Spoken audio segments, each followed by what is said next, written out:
in can. Got it. Everybody will just have to okay that to get started. Okay. Well, welcome. My name is Leah Seabrook. I work with Strathcona County Waste Branch.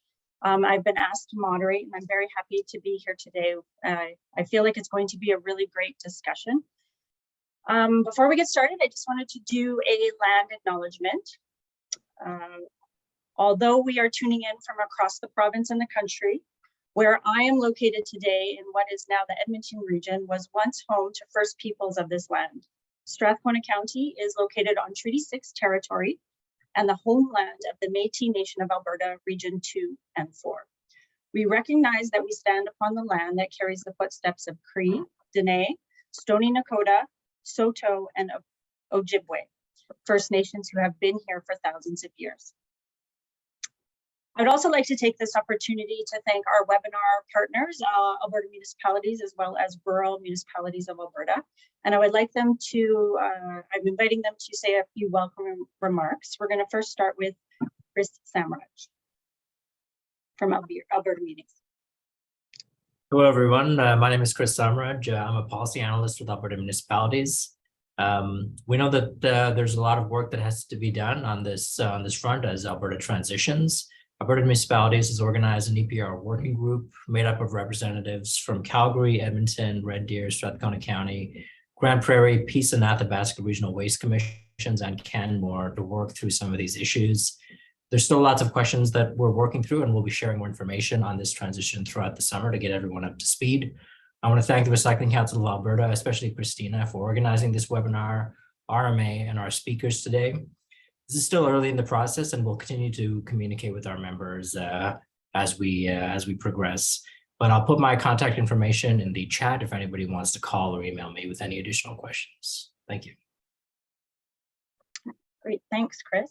Next, we have Wyatt Scavran from RMA. Yeah, hi, everyone.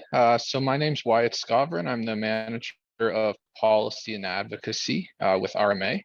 So I'll just echo a lot of what Chris said.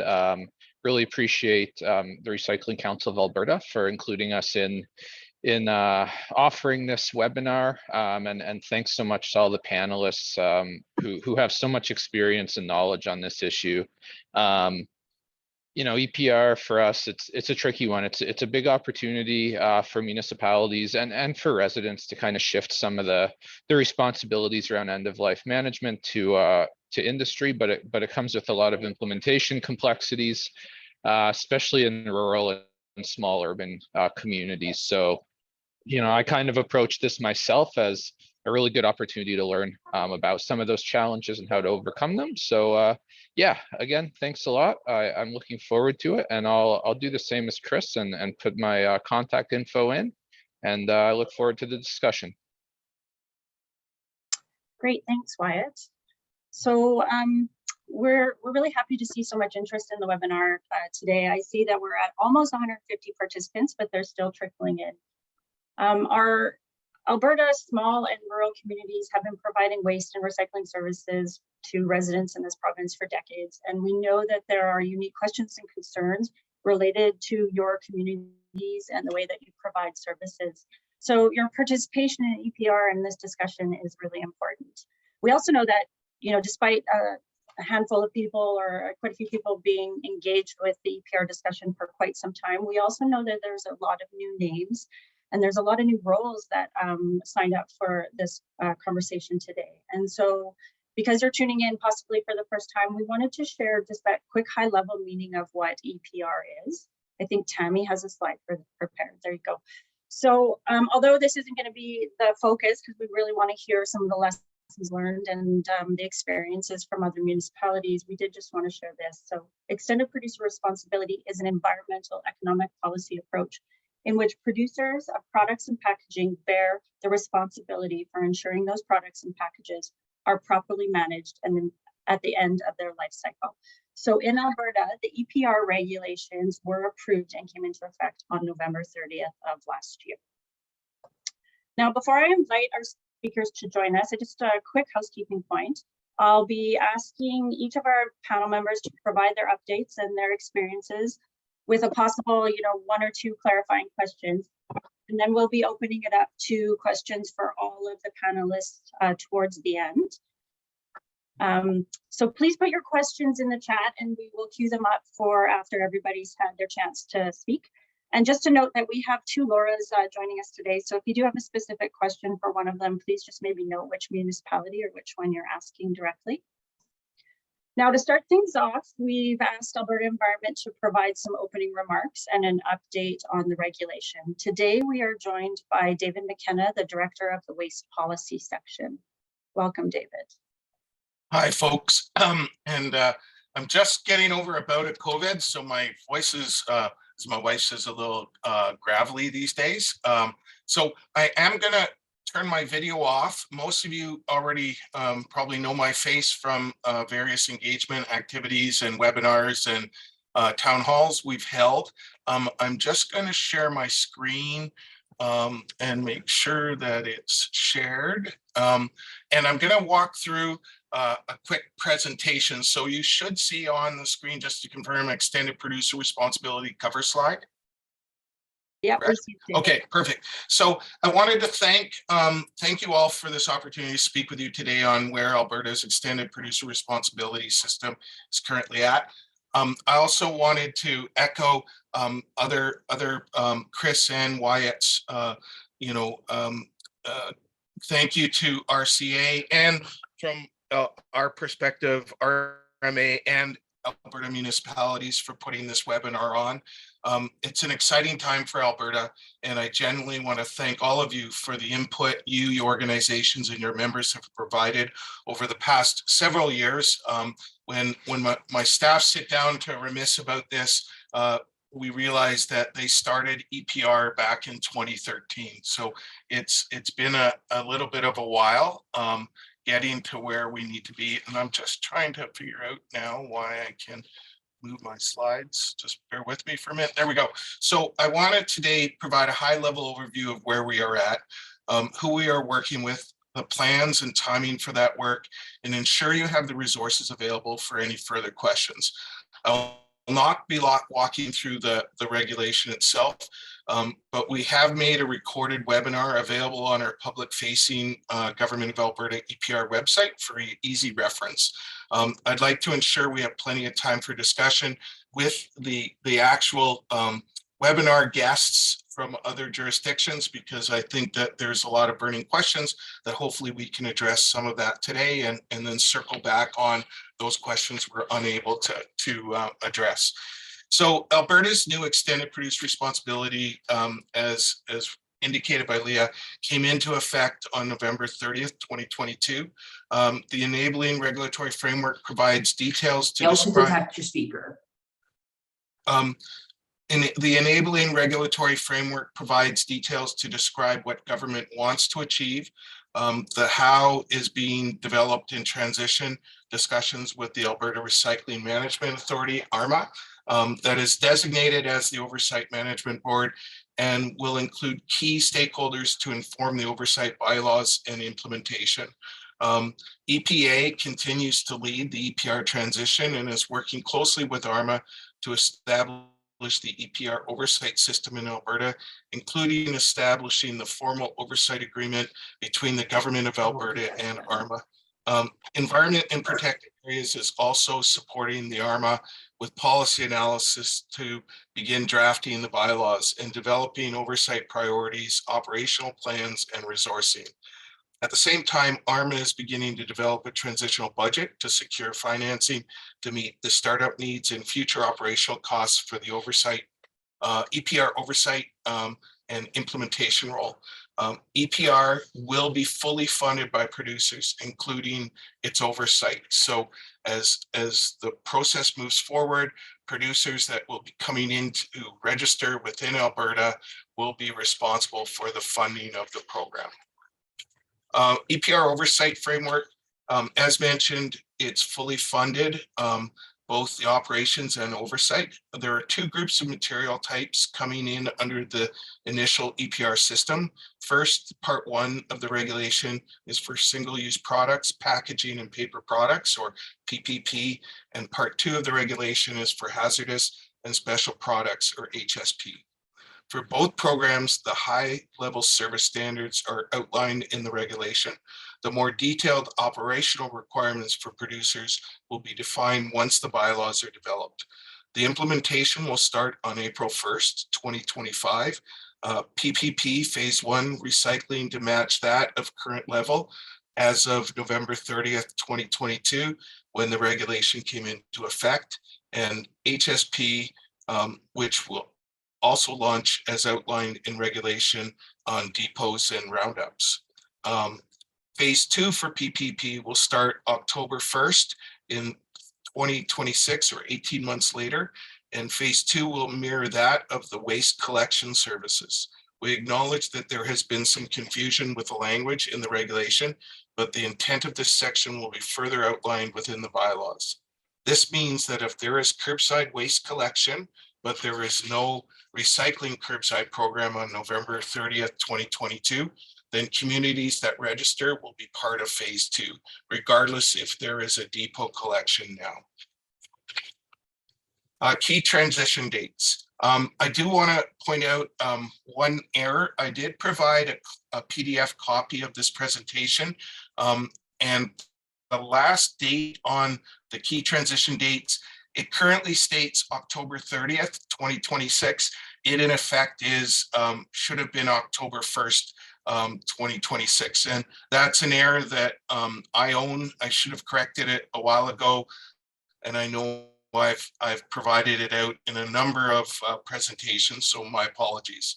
2023 is focused on three main areas: establishing oversight function for the Alberta Recycling Management Authority, which we'll be wrapping up shortly, developing the bylaws for oversight management, underway and expected to resume post-election, establish a registration system for communities, producers, pros, and processing facilities, and this will be informed by the bylaw development.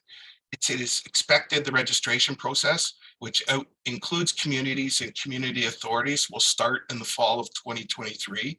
The information that communities provide when they register helps to articulate existing service, types of residences that ARMA will provide to obligated producers to inform their EPR program design considerations.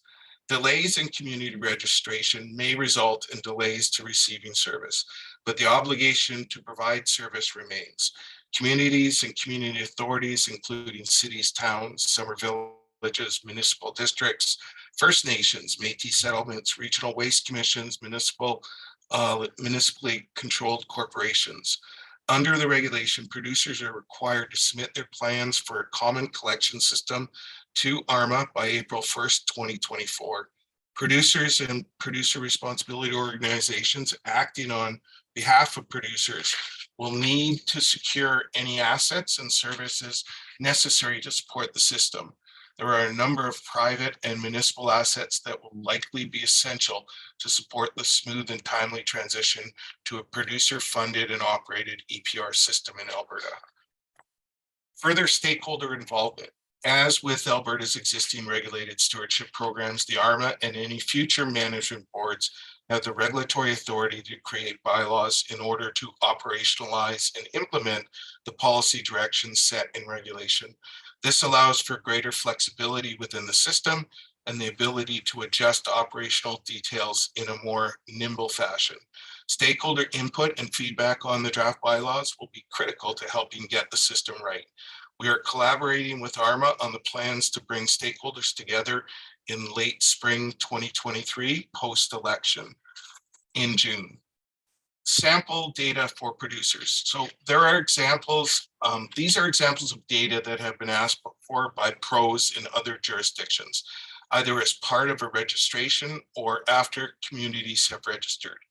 It is by no means a complete list, nor an express indication of the information being considered for Alberta's registration process that is still under development. The process of community registration will provide the information they need to start developing the common collection system. Should communities not have all the data requested by producers, they will not be denied from registering. Efforts will be made to acquire estimates or make assumptions to help the producers with what to expect from their residents based on the current practices.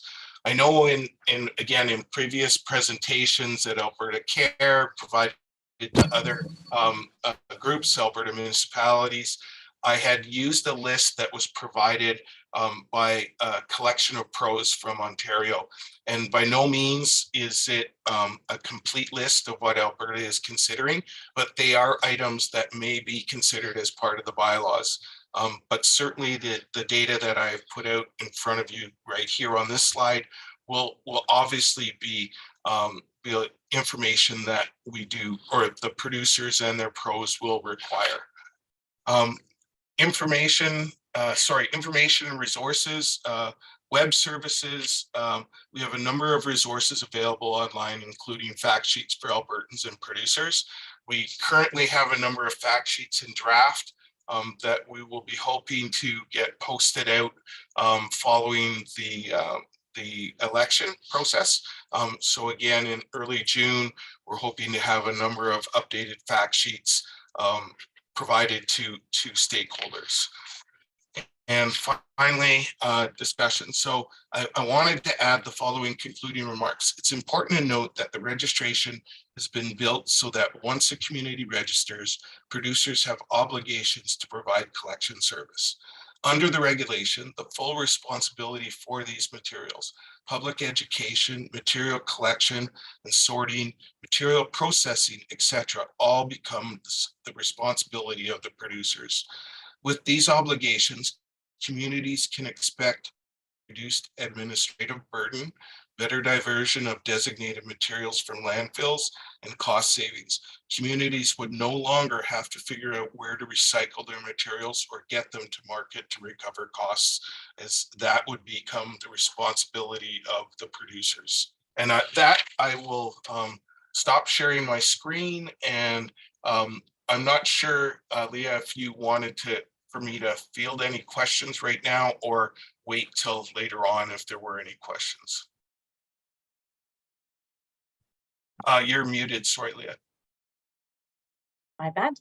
I think we wanted to wait towards the end. Okay. However, I do just have a couple quick clarifying questions. I think you alluded to, like with your timeline and the fact that you're doing stakeholder engagement later in the spring. You don't anticipate the election impacting your timeline? Like we're still on target for the We're going to be doing focused stakeholder engagement. We'll be reaching out to associations to bring for them to identify someone to participate in a stakeholder working group that will help to inform ARMA and the department. We are targeting June for those. We had discussions to see if we might be able to get underway in May. That was our original timeline, but with the writ potentially going to be dropped, we're working towards those happening post-election. And again, that may be delayed depending on, we know we're going to have a new minister because our current minister is not running again.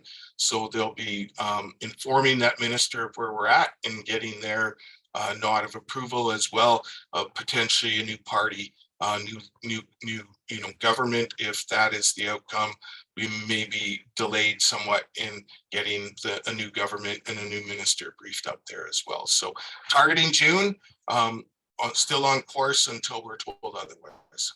And if municipalities are interested in partaking in that stakeholder, sorry, did you say it was kind of it's going, so we will be targeting, as an example, we will probably be reaching out to Alberta municipalities and RMA and requesting that they nominate, in some instances, maybe one, some instances two individuals to represent all of Alberta munis and all of RMA's membership.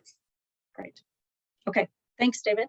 So I think we'll just move on here to our colleagues from other jurisdictions. So as David noted, this province has kind of formally been working on EPR for about a decade now. And so I guess one of the benefits of being last to the table is that we have the opportunity to learn from others who are either gone through it or are transitioning to it. So we're very appreciative of having a number of folks join us today. And we're going to start with our neighbors just to the west, so going to BC. And first up is Ben Van Nostrand. He's the manager of environmental health services from Columbia Shuswap Regional District, which I believe is quite an expansive area with a lot of awesome recreational terrain and touristy spots, which I'm sure makes it all the more interesting to manage waste and how to navigate this EPR. So thanks for joining us, Ben, and I'll turn it over to you. All righty, thank you. I'm going to try and keep this to 5 minutes, but here we go. So as Leah mentioned, I am from the Columbia Shuswap Regional District. Our office is in Salmon Arm, BC. We serve a population of about 55,000 people. It takes about 3 hours to drive at highway speeds across our regional district. We have 4 member municipalities or towns or cities that are about 5,000 to 20,000 people. But part of the job is to provide recycling services to all areas of the CSRD, and that includes some very remote, small towns, communities with maybe residents of 100 in those areas. So that's just a bit of an overview of the CSRD. So prior to the packaging and stewardship program coming into place, we operated 18 recycling depots. Essentially, a depot was a roll-off bin, so a 30-yard roll-off bin with slots in it for folks to deposit their recycling. It was a single stream program, so glass, paper, cardboard, containers, tin, plastic could all be put into those bins. Those bins were unmanned, so no hours of operation, no security, extremely high levels of contamination, and extremely expensive to operate. So the hauling and processing was managed under a contract to the tune of about $1.3 million annually to manage that program, managing about 1,500 tons annually. So what was the offer from, it was Multi-Material BC, it's now Recycle BC, but the stewardship program offer was to pay for the hauling and processing of the materials. In turn, the CSRD was required to staff, have hours of operation, and have secure acceptance of single stream categories of recycling. So quite a departure from this free-for-all recycling to a more structured approach to managing recycling across the CSRD. We accepted that offer and implemented a program on January 1st, 2015. What did that look like? Well, we decided to go with modified shipping containers, so C-cans, put those across the district at those same depots that we had, hired staff to make sure that we were there for hours of operation, did a whole advertising campaign to make sure that the residents were ready for that change. So a lot of education and a lot of signage at the facilities to sort of indicate where products are going to. They're all separated within those C-cans. So quite a change from, again, that free-for-all to that single stream process. How does it look post-stewardship? So post-2015, well, a huge cost savings. So although it's not perfect, our costs have been cut in half. So it's about $600,000 a year to manage those depots. That's staffing, that's renting space, all of that. But again, the processing and the hauling costs have all gone away. So is it perfect? No. But has it been a huge cost savings to our taxpayers? Yes. Way, way less contamination. So how did we know this? Well, our tonnage dropped immediately. And after looking at why, it was because we were getting a host of materials dropped into those unmanned containers. So from car seats to tires to bricks, you name it, contamination, hauling essentially garbage instead of recycling. This program has also supported community services. So we're hiring employees. We've got folks out in those rural areas, manning these depots, being paid a decent wage to ensure that we're meeting the specs and requirements of the Recycle BC program. It's also provided an opportunity to partner with other stewardship programs. So We've created programs to accept hardcover books, so non-program materials. We've created recycling programs for those at these depots. We've also been able to partner with electronic stewardship programs. So at these depots, being able to tack on other types of recycling and other stewardship program materials. So in hindsight, I think it was the right move. We were able to convince the politicians that it would be the right move. It has been a huge cost savings to the regional district, and we are now able to provide recycling services beyond just paper and packaging, to include all sorts of soft plastics, all sorts of styrofoams, all managed separately, and we're not paying for a lot of those costs. So it's been extremely successful, and I would recommend it, and happy to answer questions if they arise throughout our presentation. Thank you for your time. Thank you, Ben. Thanks so much for that perspective. Maybe just a quick clarifying question. So you noted it's covering about half of the program cost, processing and hauling, but you're mainly doing all the collection and the staffing resources. Was the original intent, though, for it to fully be covered? And just over time, as you were rolling it out, it was found that it wasn't going to cover, the offer wasn't to fully cover the whole program? It's been my experience, that stewardship programs are tricky in that they do provide the funding, but oftentimes it's not fully funded. And so I wanted to be in as a local government to make those changes. I wanted to be into the program to be able to argue that it should be fully funded. And we continue to have those arguments and push for that full coverage. But as it stands now, it's not fully funded. And that's a bit of a gap in stewardship programs, I would argue, across BC. Okay. And then the contamination, I know that's come up on our side here around what that's going to look like. So are there actual requirements that you must meet for all of the material streams for the contamination? I believe Recycling BC wants to see the contamination at under 3%. I would argue that we were up over 15% prior to implementing the Recycle BC program. Without having staff there and sort of policing what's going into these different categories, you just can't you can't restrict what goes into those bins. And so we've never had issues with contamination since the implementation of the depot program, and in large part, I think it's because of those different categories, the staffing requirements, the hours of operation, all those things to make it a bit more of a legit process. Awesome.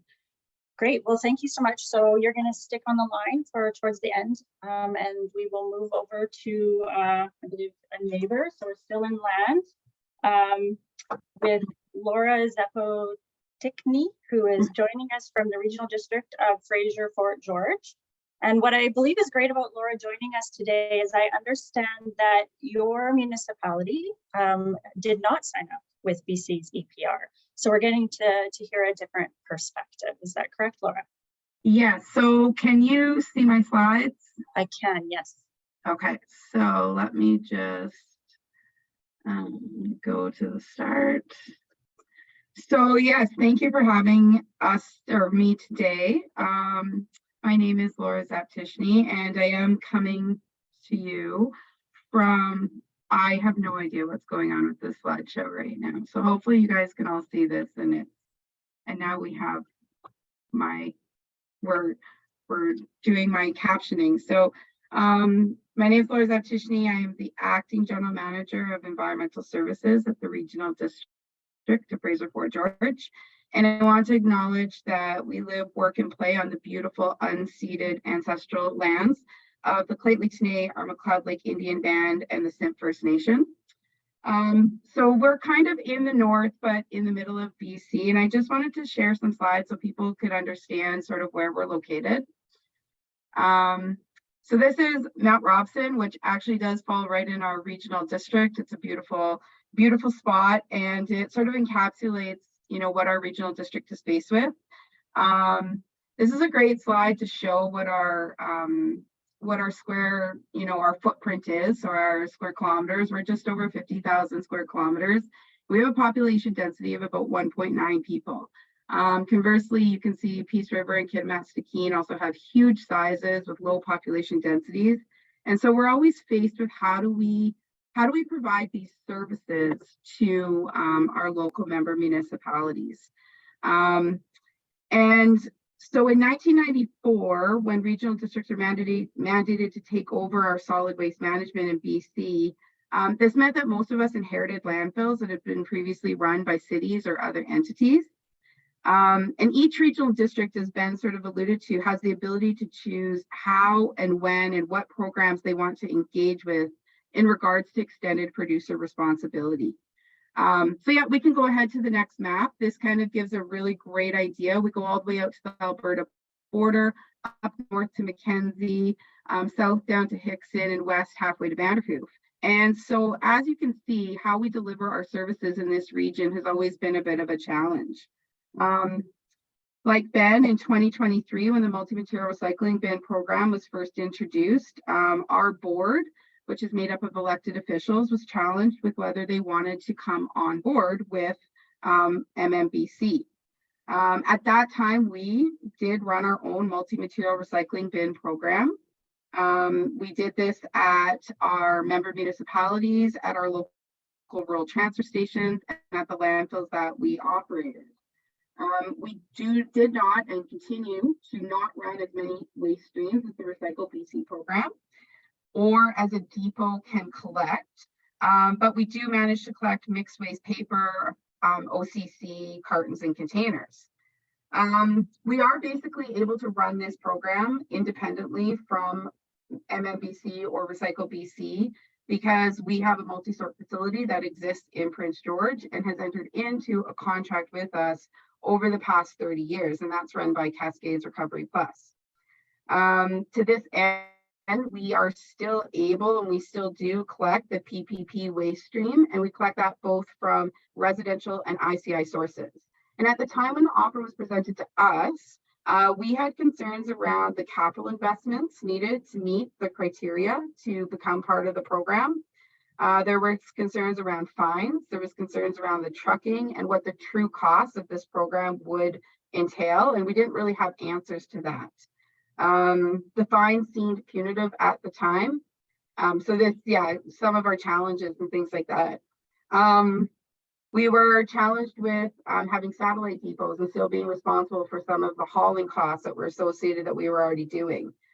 We worried how to deliver effective education, if we could deliver that effective education, what we might face if we did partner with MMBC at the time, and what we would do if we couldn't create clean recycling streams. We were also concerned that commercial waste streams were not to be included in the collection. Most of our rural and member municipalities did not qualify for curbside under the multi-material recycling bin program. They didn't meet the population threshold of 5,000 people that was already established. And cost remained the #1 concern to our board. So our board at the time made the decision not to enter into a cost sharing agreement with multi-material BC, which is now Recycle BC. And to this day, 10 years later, they still haven't entered into an agreement with them. We still manage our own waste streams and what we collect.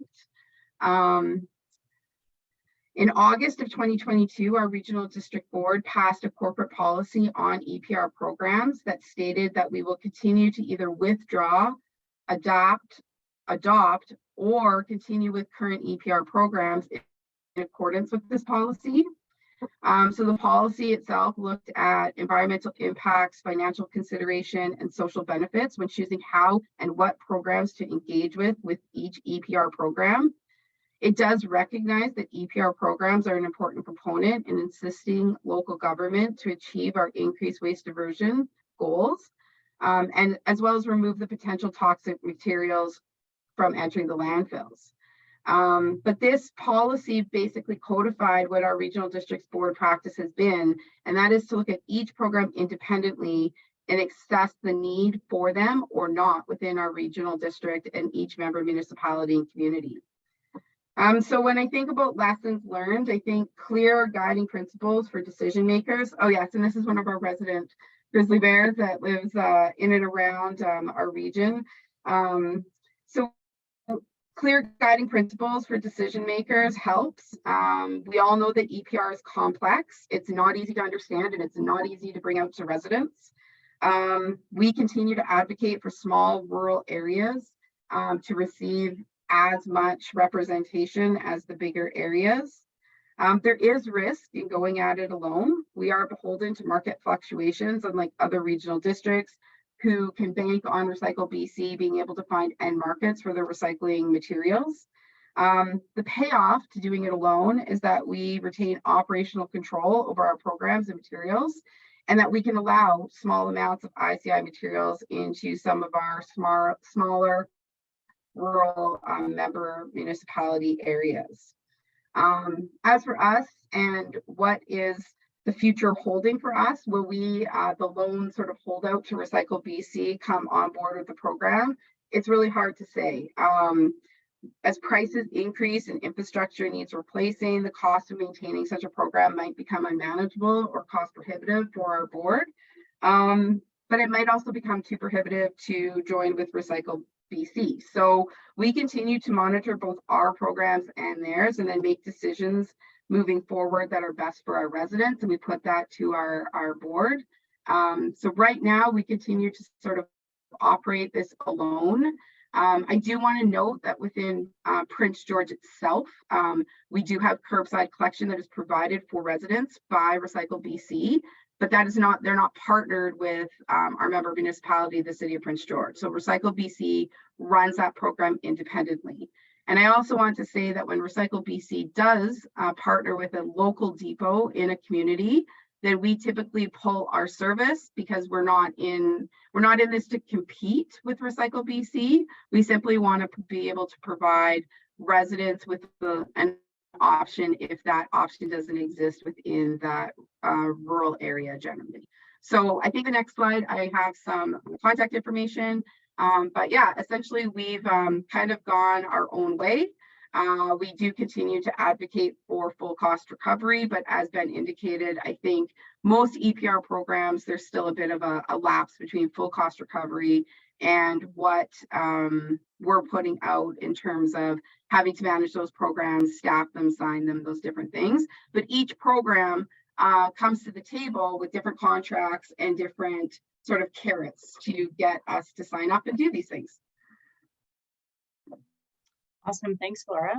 Yeah, that's a really interesting perspective, and it sounded like a very complicated conversation you had to have with your board of directors. I just wonder, is it something that you guys commit to looking at every, like, are you going to look at it annually, or is it something you'll revisit every couple of years? You said it's a continuous conversation with Recycle BC.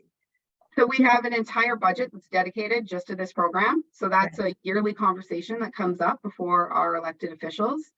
We also have a contract in place with both a hauler, bin provider, and then the processor, and that's a 5-year contract. So that generally comes up every 5 years. So that's typically, you know, every year our board is faced with, do they want to continue to fund the program independently? If we were to receive direction from our elected officials that they didn't, and that we would have to investigate what the cost, if we were allowed to come into the Recycle BC program. There's also no guarantees. So right now, sort of that's where our elected officials have left that. And we funded the program for this year, and it'll be a conversation that comes up around budget time again next year. So sorry, that point there that we say it's not a guarantee, does that mean that they are only kind of opening it up for new registrants every so often, or what does that look like when you say it's not guaranteed? So Recycle BC doesn't have to take us on as a client if they don't want to at this point. Like I said, they do provide curbside collection services for the residents of Prince George. So I myself live in the city of Prince George. I can put my blue bin out at the curb. That program is entirely run by Recycle BC. They don't have us as a partner, and they don't have the city of Prince George as a partner doing it. Whereas other locations, other cities, municipalities have signed on, and so they're in partnership with sort of doing that. If our board decided they no longer wanted to run our program that we do independently, and we approached Recycle BC, there's no guarantee that Recycle BC would have to sign us up. Recycle BC, I believe, is mandated to collect under the recycling regulation 75% of the materials they produce. or that their producers produce within the province. And because we're not part of the program, I don't know all the ins and outs of Recycle BC, but I think they meet that criteria and that standard. Okay, great, thanks. And I do think, and we can have David clarify that later, but I do think that might be a difference with our regulation in how, you know, what the service levels will be for signing on and registering. Awesome. Well, thank you so much for sharing that. And we're going to move on to Ontario. So these folks that are joining us from out east are in the midst of transitioning to an EPR program. First up, we have from Central Ontario is John Watson, who is the environmental manager from the Municipality of Dysart and others, which has to be, I have to say, one of the cooler names I've seen of a municipality. It's your united communities within your borders. So welcome, John, and I'll turn it over to you. Thank you. We are the United Townships of Dysart, Dudley, Harcourt, Guildford, Harbour, Breton, Havelock, Ayr, and Clyde. We are one of 4 lower tier municipalities in the county of Haliburton, which is about 3 hours northeast of Toronto.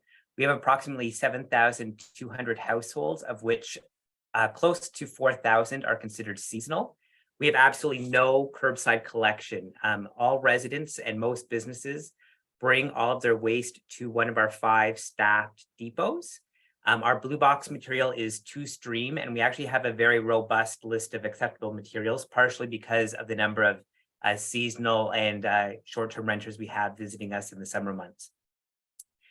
In the recent years, Ontario has been really switching from stewardship programs to full EPR programs.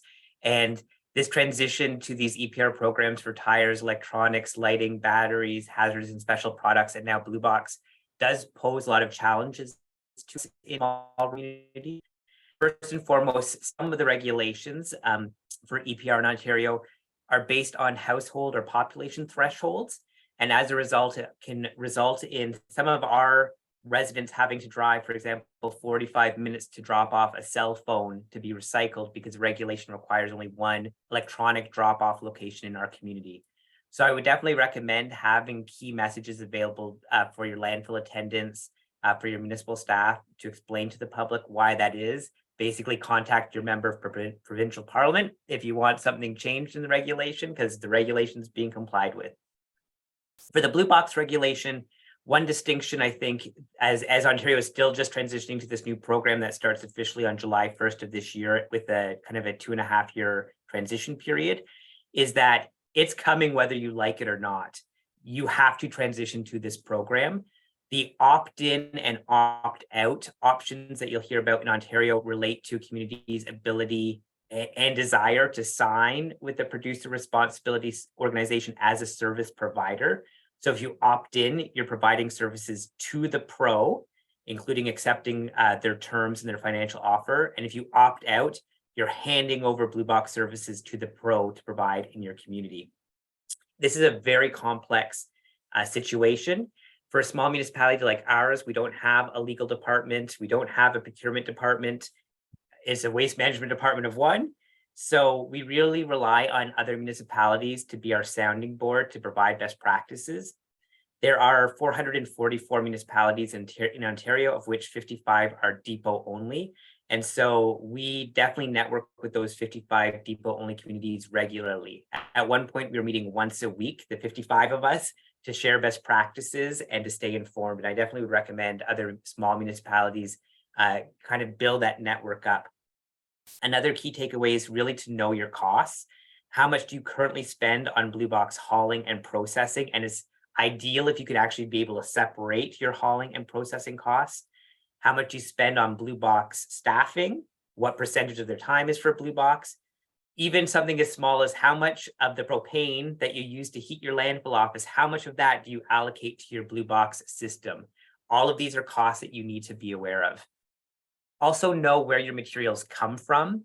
Our regulation excludes commercial materials, which we now call ineligible sources. Originally, the pro was going to face put a financial penalty of up to 25% if you commingled your eligible residential materials and your ineligible commercial blue box materials. They've backtracked on that subsequently and allowed us and provided different ways that you could maybe calculate a different penalty, if you will. In Dysart, we did a field study involving different collection bins just for the commercial materials. But ultimately, we had the option of using kind of property assessment codes, which brought our financial penalty down to 4.75%, which was a much easier thing to swallow. Another thing that this is a marathon. It is not a sprint, so brace yourself. Our new regulation was enacted in 2021. I did a report to our municipal council then, another one in 2022. We then had a municipal election in fall 2022 with a lot of new faces on my council. So in March of this year, I did a report to council that kind of went back in time to explain how the Blue Box program came to be in Ontario, how it is currently funded, and what the new program would look like once we get to full EPR. Then in April of this year, I did a report that basically summarized all the negotiations to date with the Producer Responsibility Organization. I anticipate in May of this year, I'll be doing another report that will summarize the gist of the financial offer and the Master Services Agreement and statements of work that the Producer Responsibility Organization is making to us. And then hopefully June, hopefully council will make a decision whether we are going to opt in or opt out as a service provider to the Producer Responsibility Organization, keeping in mind that we actually transition January 1st of next year. So this is basically, we're deciding whether we're signing with the Producer Responsibility Organization 6 months before the new program comes into place here. So it is a marathon. Be prepared for that, and just know your other stakeholders that you can reach out to who will feel your pain as you go through this process. Awesome, thanks, John. Yeah, I appreciate that energy. I'm not sure if our distance is as long, but we're in the race anyways. And the perspective of, I think, is relatable to a lot of folks here on the line, because we have some summer villages in Alberta, and you said you're one waste person. I imagine we have folks on the line that are 0.2 of a waste person, because they're also responsible for roads and other public works pieces in their communities. So I just want to clarify. So I think what differs maybe from BC is that you guys don't actually have the option to completely opt out. It's opt as a service provider or just pass it over to the pro. Is that correct? Correct. And in a curbside collection system, I think Laura or Melissa could speak more to this, but I think it's an easier thing to grasp in their world. In a depot only world, it's very weird in that the regulation would require that if we opted out, the Producer Responsibility Organization would be obligated to open depots in my community, but they don't want to do that. So they need us to make the system happen and for them to collect the obligated materials here. Right. And you said you have yet to make the decision, so you're still having that conversation with your council members on which direction to go. Yes, and the depot system is complicated. So just last week we had a meeting with the Producer Responsibility Organization that kind of gave us another approach to how we could handle the agreement, and I think we have a better path forward than we did 2 weeks ago. So it is literally like changing week by week about how we're able to implement this system. And are you doing that individually, like having that conversation with the pro, or is this that collective 55 of you? So for this last one, it was the 4 lower tier municipalities in my county. We run separate waste management programs, but we are smarter together. So the 4 of us attended the meeting and could back each other up and had areas of expertise that we could speak on. Awesome, great strategy. Okay, thanks, John. So we're going to move over to Simcoe County, which is just north of the Toronto area. Laura Barrett is the manager of waste collections with the county and overseeing her community's transition to EPR in Ontario. So welcome, Laura. Thank you. Thanks for having me today. So just as a background, the County of Simcoe is an upper tier municipality made up of 16 lower tier municipalities. We're mostly rural with some urban pockets as well as a seasonal population. We cover about 4,840 square kilometers and service 145,000 units with curbside collection. So unlike John, who's all depot, we are mostly curbside with a very little bit of depot. Our experience with EPR has been both good, but also very challenging as well. As John indicated, tires, electronics, batteries were the very first to transition, and we've actually successfully worked with the pros and feel that we're adequately compensated for these programs. I think what works for transition is when there is competition amongst the pros. However, unfortunately, in some cases, there's only been one pro for a particular material type, and therefore there's no competition and gives municipalities less negotiating power when it comes to receiving compensation. So this is especially evident. Hazardous and special products has been a challenging one for us to transition. Many of the material types covered under the HSP regulation only have one pro. The county has 5 household hazardous waste depots, and which are all open 6 days a week. The pros are actually not offering adequate compensation to operate these depots. And so as a municipality, we have to make the decision, do we stop accepting the materials covered under the regulation, or do we continue to compensate this program with municipal tax dollars to operate the depots? We all know if we do stop accepting the materials, then hazardous materials will end up in the landfill. The regulation for HSP is based on accessibility targets, like John had indicated, and not necessarily on the quantity recovered. So they could switch to events instead of depots and would, per the regulation, be able to cover off the accessibility targets. So where does the additional material go? Likely to landfill. And so it doesn't necessarily increase diversion. We really feel that it decreases. So we have to we haven't done it yet. We have to bring a report to our council to say, okay, council, what do you want to do here? Do you want to continue to operate our depots so that the material doesn't end up in landfill, but continue to compensate the cost for that? Or do you want to stop accepting these materials and hope that people will find the ways to dispose of them correctly?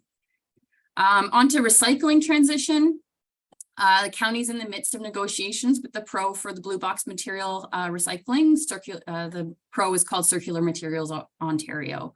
The regulation states that municipalities were not to make any significant changes after 2019.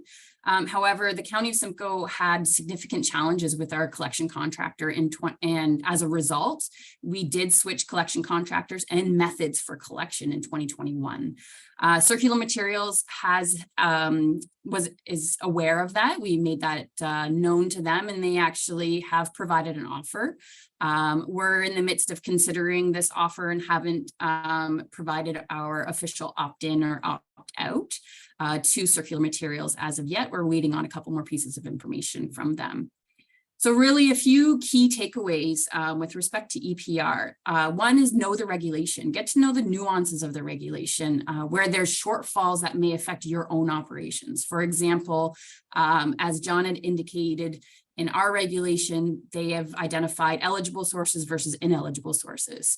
So for most municipalities, we not only collect from residential properties, but we also collect from small commercial businesses. That is not an eligible source, or it is an ineligible source. So many municipalities, including the county, don't actually know how many properties we collect from. So we are in the process of doing audits to actually figure out what this is, because the pro for transition will continue to collect it, but after transition is not going to collect these materials. So we have to decide, are we collecting them with a separate truck? How are we going to do that? And in order to make those decisions, we actually need to know who we're servicing. So something that we've been working on. Like John had indicated, really know your costs associated with the running of the program, not just the hard costs of contracts, but staff time, operational costs, such as the cost of operating a building, your trucks, equipment, whatever you use, even down to, like John said, the heating of that building. Whatever you use, you want to kind of show to the pro what it costs to operate the program if you're going to do it on their behalf. Contracts, try to align your contracts to the end of when the regulation is set to start. So if you can't, then try to ensure that your contract has clauses that give you a way out or a way to change your contract based on the outcomes of your negotiations with the pro or the outcomes of the regulation. You really want to have those conversations with your contractor and make sure that they're well aware of what you don't really have control over. If a regulation says you have to do it, then you have to do it. Collections in particular, for us, we actually co-collect materials on the same truck. So recycling and organics are collected on the same truck. So what would that look like if we let circular materials take it all over, or if we continue to do that? So we really try to think of what if scenarios. If you made this decision, what would be the ramifications and outcomes that could happen? If you made a different decision, what would happen then? What would it mean if you opted in or opted out? How will it affect your budget, your operations, your staffing? Try to really think of what could happen. Keeping council informed along the way is really important. We're really finding, like John indicated, they're last minute. Pros are very last minute. You know, some municipalities transition in July and still are working with the pros on agreements and stuff. So we transition in January. We're in the same boat as John, where we've received our master service agreements but we haven't actually signed up with them yet. So we're, you know, they require signature. They're hoping to have signature by the end of June if we're going to opt in, but that's again only 6 months away. There's a lot of things that you have to consider with respect to that. And then I'm going to also echo John and say, get together early and often with other municipalities, work together on the issues. It's better to go to the ministry with a united front than go individually. So we work with the Association of Municipalities of Ontario.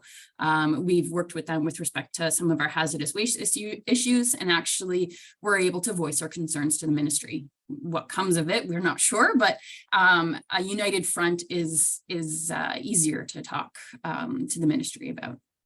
So ultimately, my biggest suggestion is to be informed, attend as many webinars as you can, go to as many meetings as you can, talk to your peers, your municipal peers.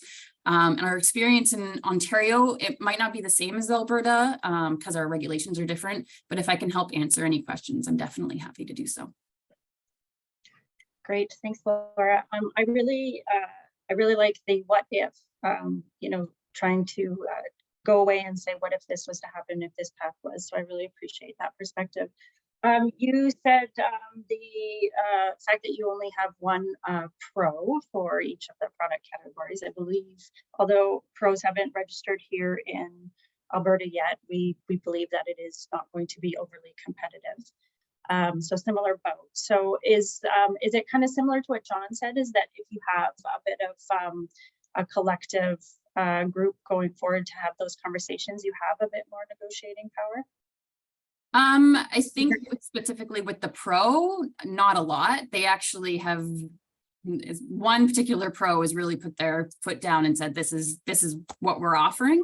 But I think in reality, if all of the municipalities stepped out and said, no, we're not doing this anymore, then that pro would be in hot water with the ministry. And so it's almost a bit of both, of working with the ministry and the pro. And really, the pro is trying to save their producers as much money as they can. So why would they offer you more unless they're not abiding by the regulation? So we actually had to show the ministry that they weren't abiding by the regulation because they were finding, you know, ways to not. And so that we don't know the outcomes yet, but we're hoping that that kind of pushes the pro to say, oh, okay, I do need to offer the municipality more money, because if I don't, then it's going to cost me even more in order to provide the service as per the regulation. Right. Great, thanks. And sorry, I'm also told maybe that we're using an acronym that everybody is familiar with. So PRO stands for Producer Responsibility Organization, who will ultimately be responsible for each of the product categories, so PPP or HSP. Okay, so we're going to move on to our last speaker. So we have Melissa Kovacs-Reed from Dufferin County, which I believe neighbors Simcoe County, so you two must work closely together. And is also a bit more north and west of Toronto. So welcome, Melissa. I'll turn it over to you. Yeah, thanks for having me today. All right, so Dufferin County is, there's 8 local municipalities. There's approximately 61,000 population and just over 23,000 households. We have some multi-res buildings, but it is a fairly small municipality, and rural and urban. We also collect IC&I, so industrial, commercial, institutional locations if they meet our bylaws. So there's about 450 of those that are using the recycling program, and less for garbage and even less for organics. So most of them are using the recycling, and it's because a lot of them are smaller businesses and wouldn't have the economy of scale to have private collection. So currently we have organics and single stream recycling co-collected, and garbage is collected separately, and we do not have any depots. So that's just a little background. Now, different than Simcoe and Dysart and all is that we are transitioning July 1st, 2023. So we are in the home stretch. It's happening within 2 months or so. And we are a community that has decided to opt out. So I'm going to give you a little bit of the background of that, and then just some ideas for going forward within your own path with EPR. So just to take a step back, our collection contract expired in 2022, and we had asked the ministry when they were asking, you know, when do you want to transition? Because we're over a 3-year period in Ontario. We said we want out right away, or at least transition. We didn't know yet if we would be opting out. And so we had to extend, we had to bridge that contract till June 30th of 2023. We also had to bridge our processing contract with our recycling processor until the end of June as well, just so that we were ready to go for July 1st transition. In fall 2021, we did have to go out for an RFP. We couldn't keep extending our contract. It was over 12 years old at this point. So we had to go out to an RFP without knowing what the producers were going to do. So when I'm going to use the word producers and the producer responsibility organizations kind of interchangeably. But essentially we didn't know what they were going to do. That we knew that their transition was coming, but we didn't know any details. So what we did with our RFP is we tried to be as flexible as possible. We said, okay, vendors, when you're bidding on this, how will you make this, how will you have as least impact for us for recycling when we go to transition? When we finally know what the producers and pros want, we want to be as flexible as possible. So we had 2 vendors bid on the RFP for curbside collections. And they both said, we will co-collect organics and garbage, and we will keep recycling as a dedicated truck. That way you can cut it off. If you don't decide to stay in, you cut it off and you're done. So so that was really helpful. Like I said, that gave us the flexibility. So that when we finally did know all the details and what the compensation might be and all the decisions that need to be made, we knew that we could get out fairly easily. So that new contract was awarded to our existing contractor, which is GFL, Green for Life. And so that was easier for us, I guess, from that perspective, is that it's the same contractor that we're going into the new contract with.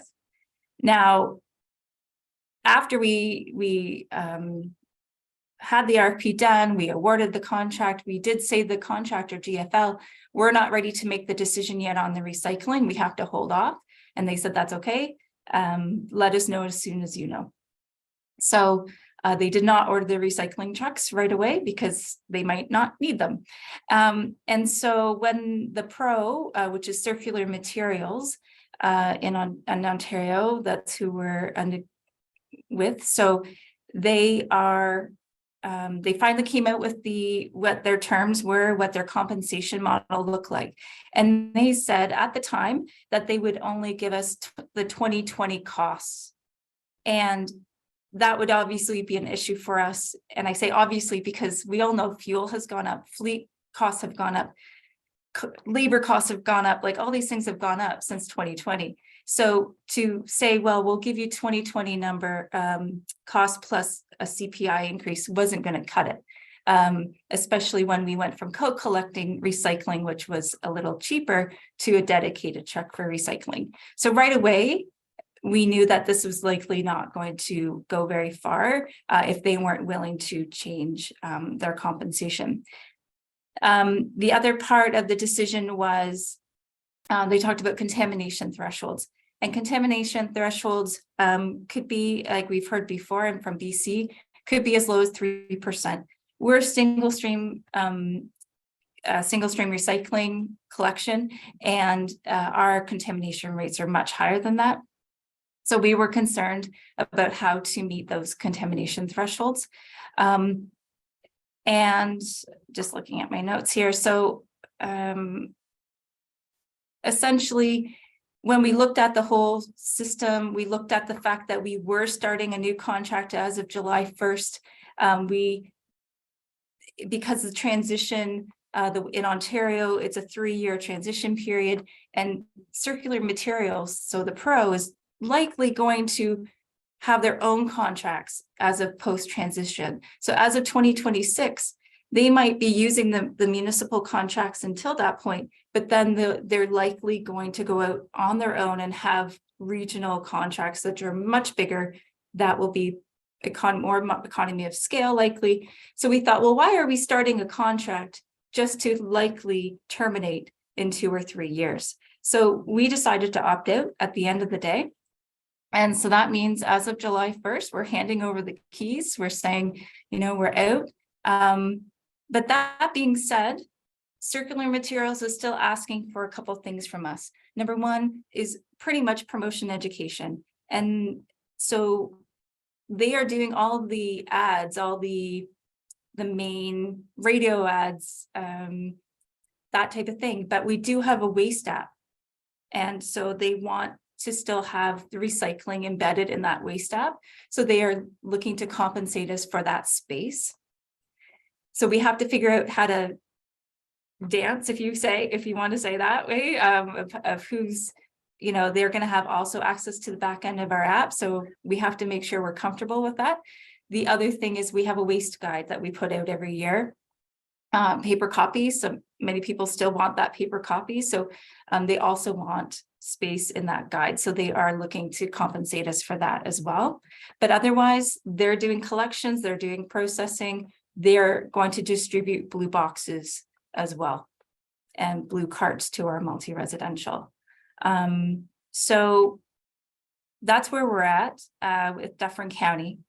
Now, some of the next things I'm just going to mention, how should you prepare? Some of you've already heard from the other municipalities, but it's just some things to think about. So as for your contracts, what are your contract extension terms to get you to transition? If you don't have a transition, you don't have 3 years, it's one date, figure out what your contract says about extensions. So that you can get your municipality to that point fairly easily. Are there termination clauses? So if it goes beyond transition and you don't want to be providing service to the Pro, can you get out of your contract? Or if not termination, can you transfer the contract to Circular Materials or the Pro, whoever will be doing it? They will likely want to work with you as a municipality or your service provider, even if you're not involved. They'll want to try and talk to your service provider. In our case, although we didn't enact that part of our recycling section of our contract, so there was no recycling contract available for them for us to transfer to Circular Materials with GFL. They went directly to GFL and said, okay, you're already in Dufferin County, we want to work with you here. And they did the negotiation between themselves. So they're likely going to want to use the same service provider if possible. Just some other ideas for you. Understand your system. Like Laura said, and John, IC&I. In our case, we collect IC&I, and a lot of them are smaller businesses and faith communities and nonprofits. And we had a real concern about them not being included originally. They're not funded. We will still have to pay for those collections.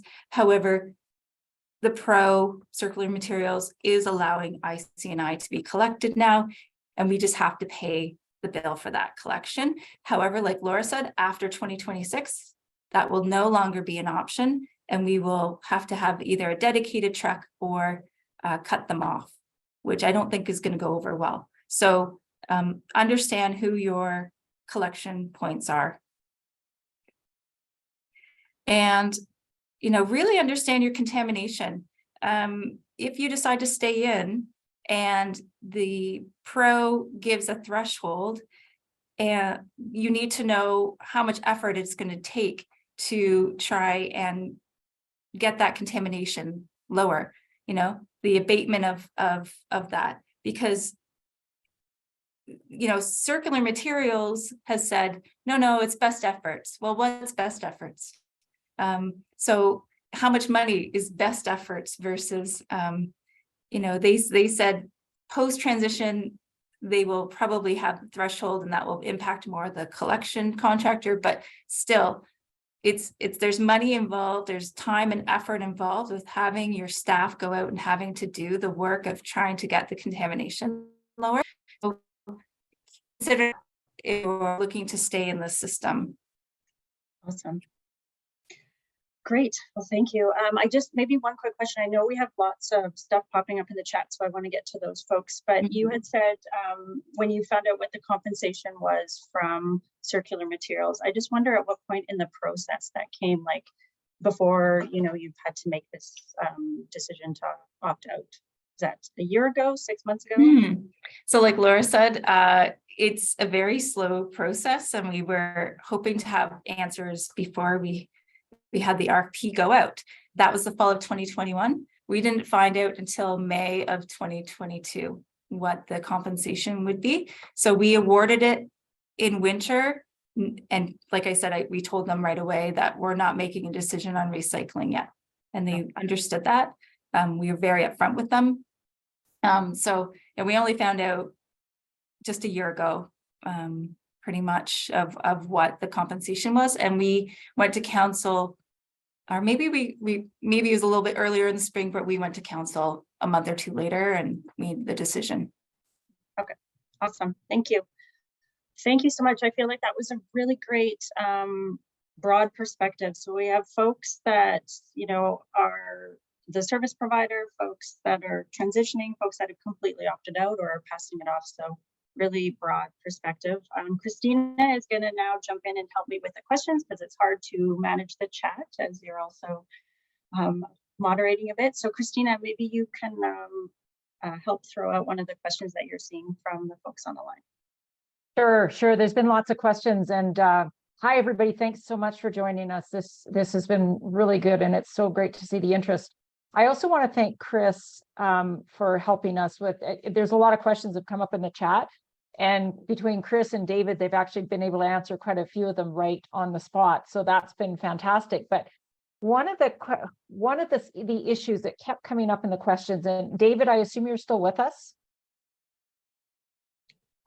Yes, just finding Okay. meeting. Yeah, I'm working away here on the Okay. questions. Yeah. Okay, good, great. I just wanted, because of a number of questions that came on this issue, I just wonder if you can clarify the whole issue of, and Alberta is different than the thresholds in BC and Ontario. So it's going to be unique for us in terms of how the regulation is written. But basically, if a community right now has curbside recycling, they will still get curbside recycling. As of April 1, they will get curbside. Yeah. So if they have curbside garbage and they have drop-off recycling, they will start off continuous drop-off recycling, right? Can you explain then how that changes in future? So they will continue to get what their service delivery as of November 30th, 2022. So if it was curbside pickup for waste, but depot or transfer station for recyclables, that will continue April 1st, 2025. They will still be on the depot or transfer station, but October 1st, 2026, the recycling service will match the waste collection service. So as of, that's an 18-month, just because the onslaught of EPR is going to be a hard full court press for producers to match the existing recycling programs across the province. We wanted to give them a little bit of extra time to bring on these other, additional recycling in certain municipalities. So as of October 1st, 2026, they will, all communities that have curbside waste should have curbside recycling. I know there was one question of, do we have to go to that? And That was my next question. Okay, so not the government's decision, not ARMA's decision. The producers and their respective pros have to meet the regulation. If the regulation says at that point in time they need to be delivering curbside collection for recyclables, they have to at least, again, I will, this is my interpretation, because my question back to the person was, why? That's still a cost to residents within that municipality, within that community. They have to drive to drop their recyclables off. If the community wants that, they can go and negotiate that, I guess, the pro delivering that service, but I question what the advantage of it is. The HSP program will still be depot and roundups, based on the, hazardous and special products. So if it's whether or not the depots survive, well, they still need to maintain those depots to handle the second program under EPR that we're bringing into play. But yeah, it was a nuance. I didn't even flip it back to my team because we'd all be scratching our heads wondering why, you would want to, again, the producers are paying for this. If they're gonna, I think a number of people already said, Melissa as one of them, was they're gonna look to do this, and no slight to any producer, but if I was doing their business model, I would say we're doing it for the cheapest we can. And if a community wants to maintain transfer stations or depots to collect recycling rather than having us buy a truck and have someone coming around door to door, why wouldn't we want that? So I think that's going to have to be something we'll have to rattle around within our confines. But again, I'd ask that community back, why wouldn't you want that upgrade in service level that I think your residents would probably expect? And I'll stop there. Okay, thank you, David. Okay, I want to throw, if it's okay with you, Lee, I want to throw it back out to the panelists now, because when we're talking about drop depots, one of the things I know that has been a real issue with some of the communities in BC, and I suspect will be in Ontario as well, is the fact that ICI tends to use those depots as well. So how did you guys manage to work with the pros do you still allow ICI to use it at all and somehow keep track of what's ICI, what's residential? Like, how is that actually managed within the system? So in Ontario, for the transition period from 2023 until end of 2025, we are allowed to commingle residential and ICI recycling in the same bins, but you have to take a financial penalty to do that. Post transition, so starting January 1st, 2026, they must be separated. And so if the municipality wants to provide blue box service at a depot to the ICI sector, it will need to self-fund that collection and processing, whether it be through the municipal tax base or on a user pay system. Okay, fantastic. Ben, can you tell us how it's been in BC? Yeah, we try and police it at our depots, but we do offer commercial recycling, and we charge a tipping fee for that material at our 4 member municipality landfills. So it's not accepted at the depots, but it is accepted at our landfills for a fee. Okay, so you have a collection point at the landfills where you actually collect ICI material. Correct. Okay, that's very interesting. Laura Zed, what about you? I realize you're not signed on to Recycle BC, but how do you handle ICI then? Yeah, so that was probably one of our main sticking points was that, and I'm pretty sure with Recycle BC, sort of how John described it. At first, there was a penalty if you had an ICI, waste stream in there. Now, I think with Recycle BC, you're just not allowed to collect it. So a lot of regional districts in the province end up doing a different collection stream for ICI and fund that either through a tipping fee. For us, we allow small amounts of ICI into our collection, so we don't differentiate if it's ICI or residential. Large loads of sort of commercial recycling, we send in Prince George back to the multi-sort facility directly. So we don't deal with them. We don't allow them to drop at our main location in Prince George, which is about 73,000 residents, 74,000 residents. Okay, fantastic. Okay, what about Laura and Melissa then also from Ontario? Do you want to comment at all on ICI within your drop-off systems? So like John said, during transition, our drop-off depots will just collect it all as one and accept the financial penalty. And then going forward, we'd have to take the decision to council. So we don't really know for sure what we would do. Likely we would, I like the idea probably of still collecting it, but charging a commercial rate at the depots. But again, it's going to depend on council and whether or not, because we also have curbside collection, and whether or not they want to service those curbside as well. So we'll have to do a bit of cost benefit analysis and let council make that decision. We don't know what that'll be yet. Okay. Leah, was there something else you wanted to jump in with? Or did you want me to go?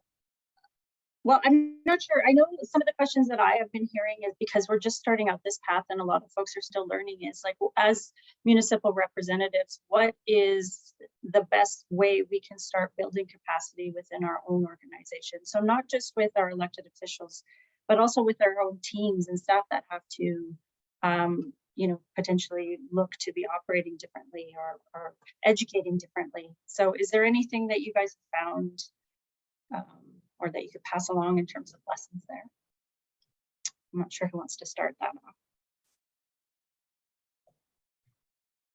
off. I'll start with that one. So I think John and Laura both said it that, in Ontario, we have a couple of really great associations. And I think that a lot of the learning and capacity building has been through our Municipal Waste Association, through AMO, through a Association of Municipalities of Ontario.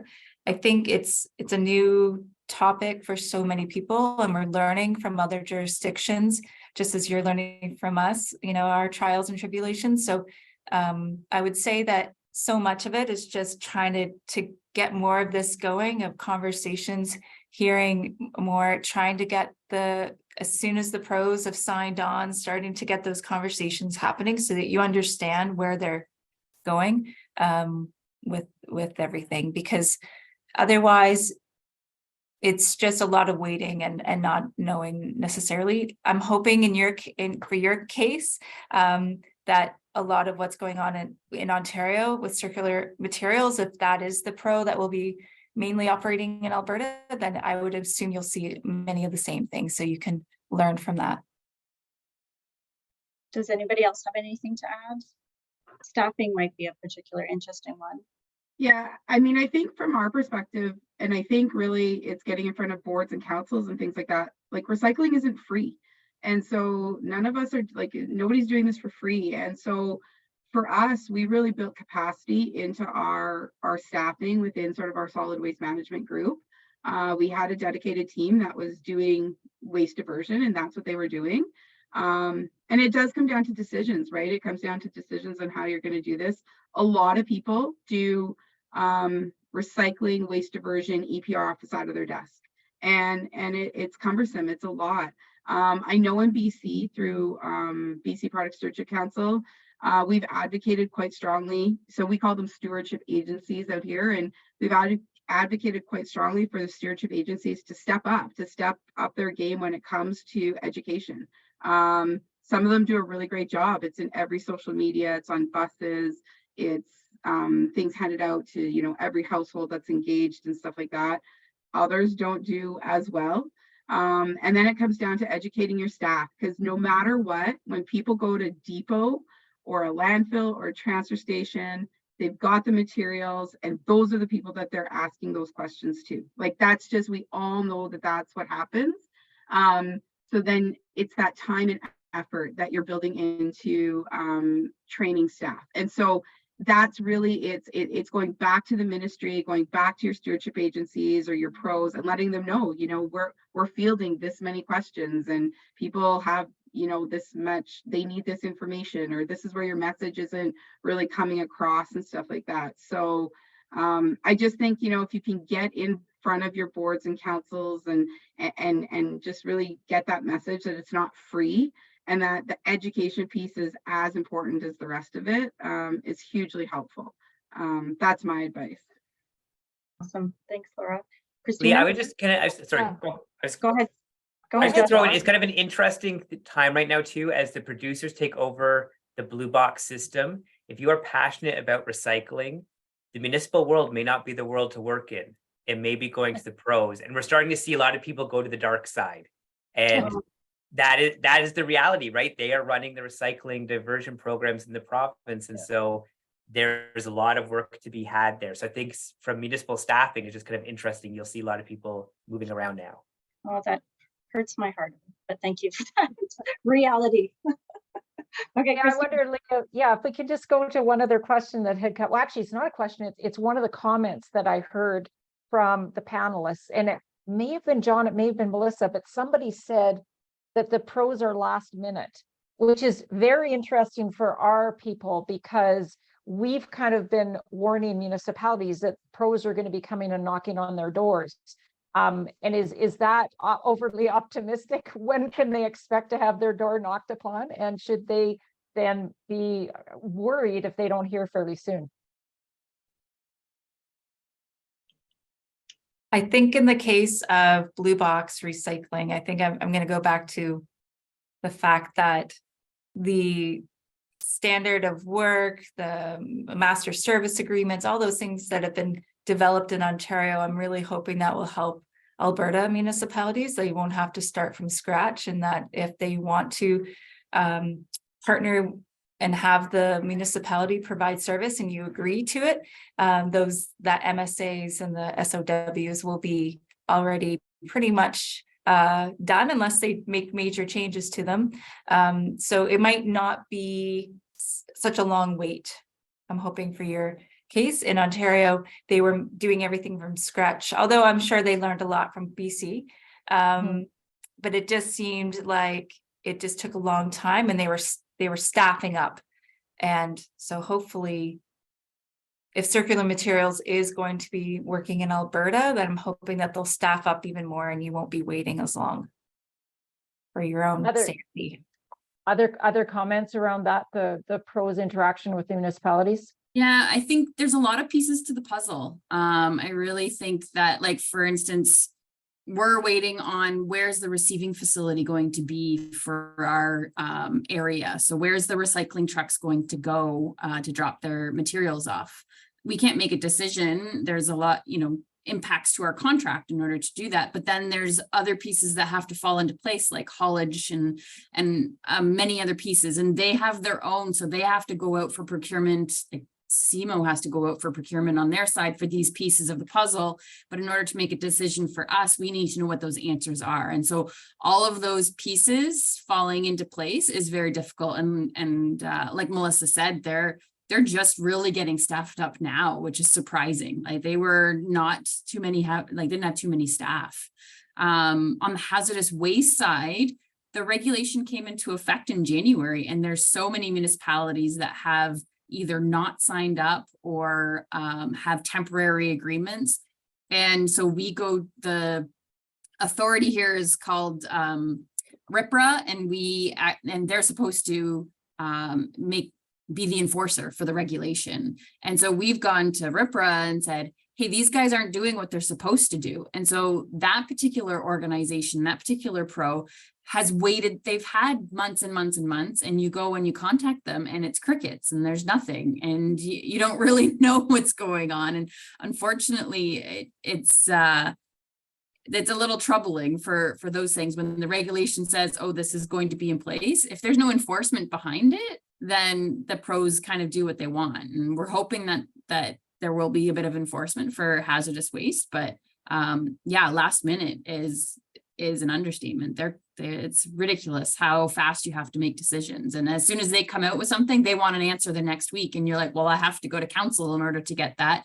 And that's often a month-long process to get through council. So it's challenging. Yeah. And I think John's marathon is correct. Is a marathon.